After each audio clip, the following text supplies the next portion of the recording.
Con uno, el maestro Jesús Silva Herzog Márquez, analista político en este espacio. Jesús, ¿cómo estás? Buenas noches. Hola, muy buenas noches, Pepe. Pues día importante hoy que inicia el curso escolar 2015, el ciclo escolar 2015-2016. Bueno, creo que sí es una fecha muy importante simbólicamente porque pues es un nuevo capítulo de este torneo de vencidas entre el gobierno de la República, con todo el acento que ha puesto en su reforma educativa y las resistencias en distintos sectores del magisterio, distintas organizaciones que rechazan muy enérgicamente esta reforma. Sobre todo en lo que se refiere a la evaluación de los maestros. En donde reside básicamente el impulso de la reforma educativa. Yo creo que si podemos hacer una crítica de una reforma educativa que ha impulsado el gobierno, es este énfasis fundamentalmente en establecer mecanismos de evaluación de los maestros que tenga una consecuencia, finalmente que pueda ir sacando del contacto con los estudiantes aquellos maestros que no tienen las competencias, las capacidades pedagógicas para estar frente al salón de clase. Bueno, este lunes se han acabado las vacaciones, son más de 25 millones, casi 26 millones de alumnos de educación preescolar, primaria y secundaria, 1.200.000 maestros quienes han regresado a clases. El presidente de la República encabezó el arranque del ciclo escolar 2015-2016 y lo hizo en la Escuela Secundaria Técnica Pesquera número 15, José Vasconcelos Calderón, ubicada en Coyuca de Benítez, en el estado de Guerrero. En la ceremonia, el presidente dijo que las maestras y maestros de México son los protagonistas de la reforma educativa. Esta reforma, dijo el presidente, está pensada y diseñada para ofrecer una educación de mayor calidad, la cual permita a la juventud mexicana tener más herramientas y más habilidades para competir en el mundo de mañana. Sin duda, lo más importante es que aseguremos que la reforma educativa esté presente en toda la geografía nacional. El gobierno de la República tiene un mandato que establece nuestra Constitución y que es muy puntual y claro, que es precisamente instrumentar y materializar la reforma educativa para que realmente lo que aquí he señalado, los puntos y alcances concretos de ella, los tengan todas las niñas y niños de nuestro país. Con la misma firmeza, el mismo énfasis, el presidente de la República nos quiere dejar muy claro que este es un objetivo prioritario de su agenda de gobierno, como lo fue en un momento dado la reforma energética, que como quiera que sea, mal que bien, a tumbos o como sea, va a caminar. Sí, bueno, hay que recordar, esta fue la primera reforma de las que se aprobaron al arranque del gobierno de Enrique Peña Nieto. La inauguración del Pacto por México fue la reforma educativa. Y me parece interesante que este inicio del ciclo escolar se ejemplifique, tenga la ceremonia en el estado de Guerrero, en donde creo que es donde mayores conflictos hemos visto en los últimos meses, donde mayor resistencia ha habido a esta reforma educativa, y finalmente creo que hay una señal alentadora que se inaugura el ciclo escolar básicamente con las escuelas en funcionamiento en estos estados que han sido tan complicados para la reforma. Ahora, respecto justamente a la reforma educativa, hoy el secretario de Gobernación, quien estuvo también al inicio de cursos en el estado de Yucatán, dijo que nadie va a impedir la reforma educativa. Dijo Osorio Chong que es una victoria mantener en pie a la reforma educativa pese a las protestas y amenazas a lo que tú te referías, de la Coordinadora de Trabajadores de la Educación en Oaxaca, sobre todo. Dijo Osorio Chong que los derechos de los mexicanos están sobre los de cualquier particular. Que esta reforma va para adelante en todo el país, que nadie va a impedir la reforma educativa. Sí, es una reforma sin duda amenazada. Por supuesto, y con resistencias muy potentes. Recordemos que ha habido en los últimos lustros muchos intentos de cambiar precisamente estas estructuras, de alterar esta imbricación entre el sindicato y el gobierno federal y los gobiernos locales, y creo que esa es una buena señal el hecho de que se insista en que la reforma educativa va. Me parece que uno de los puntos importantes, simbólicamente relevantes, tiene que ver con la recuperación del Instituto de Educación del Estado de Oaxaca, del IEPO, que era una institución que se había prácticamente abandonado por parte del Estado de Oaxaca y ahora se recupera recientemente en una intervención tanto del gobierno local como del gobierno federal. Creo que es muy positivo el hecho de que pues, no se haya abdicado como parecía poco antes de la elección federal. Es muy positivo que no se haya abdicado a esta reforma, ¿no? A pesar de la cantidad de presiones, incluso algunas muy violentas que se dieron en los últimos meses, y finalmente con mano dura, mano rígida, el gobierno desde hace 4 semanas mandó un mensaje muy claro para empezar en Oaxaca.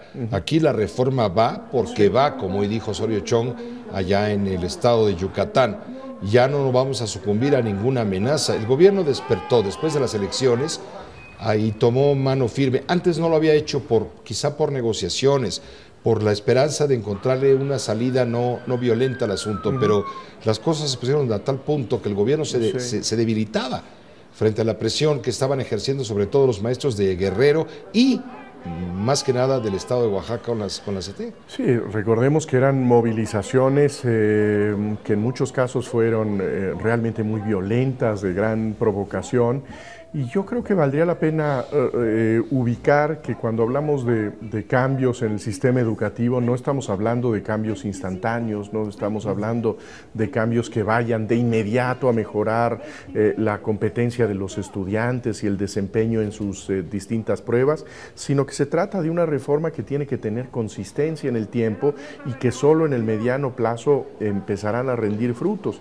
Pero desde luego tiene que haber mucha fortaleza del gobierno federal para defender estos cambios que están desde la Constitución misma, ¿no? Ahora, en todo esto también hay mar de fondo en una parte que tiene que ver con la justicia económica y que se refleja en cierto importante número de jóvenes y niños mexicanos que no van a la escuela, siendo que el sistema tendría la capacidad para absorberlos porque sus padres los ponen a trabajar. Estaba viendo un dato del Instituto Nacional de Evaluación Educativa, donde se nos decía que 5.540.000 jóvenes entre 12 y 17 años no van a la escuela porque o trabajan o estudian. No pueden estudiar y trabajar al mismo tiempo. Es un lujo y eso te refleja la situación real de la economía en los hogares. Es un dato realmente alarmante el que tantos muchachos, jóvenes mexicanos estén abandonando la escuela yéndose a trabajar. Creo que nos recuerda también que no estamos teniendo un sistema de educación media, superior, que tenga la capacidad de representar realmente una expectativa de mejora de las condiciones de vida. Por una parte vemos desde luego que las necesidades jalan a los estudiantes hacia el mundo laboral, pero por el otro lado creo que también vemos que el sistema educativo los expulsa en el sentido de que no les da las herramientas para competir con mayores capacidades, con mejores herramientas en el mundo laboral en unos años que puedan terminar su preparatoria o que puedan entrar a la universidad. Tú hablas de un círculo virtuoso, pero que la realidad demuestra que parte de ese círculo puede ser un círculo vicioso o perverso. Estábamos recibiendo información sobre cómo fueron los inicios de clases en la República Mexicana. Desde luego en el Distrito Federal, Miguel Ángel Mancera no tuvo ningún problema. En fin, te invito a que veamos un panorama general de lo que ha sucedido al arranque del inicio de cursos escolares de este año. En Guerrero, acompañando al presidente de la República en la inauguración del ciclo escolar 2015-2016, Emilio Ochoa Ifet, secretario de Educación, reapareció después de más de 2 semanas de convalecencia por una deshidratación. En esta entidad, como lo anunciaron los docentes de CETEC, el CENTE y SUSPEG, el regreso a clases estuvo marcado por escuelas cerradas e inicio tardío de inscripciones. En Oaxaca, el talón de Aquiles de la reforma educativa, el 99% de las escuelas abrieron las puertas para recibir a más de 1 millón de alumnos y a más de 53,000 profesores. El gobernador de Oaxaca, Gabino Cue, reconoció el respaldo del gobierno federal para lograr en el estado el regreso a clases sin incidentes. Con ello concluye la primera fase del proceso de recuperación de la rectoría educativa. El gobernador de Oaxaca hizo un llamado a la CENTE para cumplir los 200 días de calendario escolar. Otros estados de la República también representan dolores de cabeza para la reforma educativa. En Querétaro, 17 escuelas se unieron al paro nacional de labores, por lo cual 5,800 estudiantes de primaria y secundaria se quedaron sin clases. En Durango no hubo clases en el 70% de los planteles. 15,000 personas, entre maestros y padres de familia, participaron en una marcha. Esto, a pesar de las amenazas de descontar el día a los docentes faltistas. En Sinaloa, decenas de maestros pararon labores, aunque la Secretaría de Educación Estatal no ha dado a conocer el número de profesores ausentes. En Morelos, el 70% de las escuelas de nivel básico y medio superior permanecieron cerradas. A las 11 de la mañana, 3,000 maestros iniciaron una marcha desde el norte de Cuernavaca hasta la sede del gobierno del estado, donde realizaron un mitin. En Michoacán reiniciaron las actividades el 95% de las escuelas. Entre el 5% que no lo hizo se encuentra el municipio de Tanuato, donde se registró un enfrentamiento entre fuerzas federales y probables sicarios. En la Ciudad de México, 1,700,000 estudiantes regresaron a las aulas. La Secretaría de Seguridad Pública implementó el operativo Regreso a Clases, en el cual participaron más de 22,000 elementos y se utilizaron 1,472 vehículos. 27 automovilistas fueron infraccionados y se llevaron 19 vehículos al corralón. El jefe de gobierno, Miguel Ángel Mancera, realizó un sobrevuelo en helicóptero para supervisar las labores.